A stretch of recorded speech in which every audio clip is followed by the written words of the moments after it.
আপনি যদি মায়ায় পড়ে যান, আপনি দুর্বল হয়ে যাবেন। এটা পৃথিবীর সবচাইতে বড় বাস্তব কথা। একজন শক্তিশালী মানুষকে দুর্বল করতে মায়া যথেষ্ট। একজন সুস্থ স্বাভাবিক মানুষকে অসুস্থ করতে মায়াটা যথেষ্ট। একজন স্ট্রং মেন্টালিটির মানুষকে উইক করতে মায়াটাই এনাফ। অতএব কারো প্রতি কোনো মায়া রাখবেন না যদি আপনি মেন্টালি স্ট্রং হতে চান।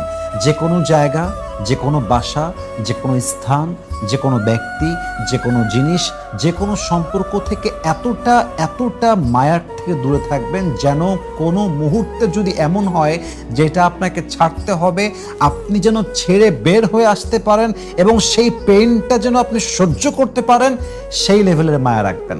এর বাইরে যদি আপনি যান, আপনি এতটা উইক হবেন যে আপনি কখনো আর উঠে দাঁড়াতে পারবেন না। সো প্লিজ, যদি মেন্টালি স্ট্রং হতে চান, আপনাকে মায়া কাটাতে হবে, আবেগটাকে নিয়ন্ত্রণ করা জানতে হবে। যদি আপনার মন আপনাকে নিয়ন্ত্রণ করা শুরু করে দেয়, আপনি আপনার লাইফে কখনো সফল হতে পারবেন না, আপনি কখনো মেন্টালি স্ট্রং হতে পারবেন না। So if you want to be mentally strong, then you have to control your emotion and illusion. You have to control your heart.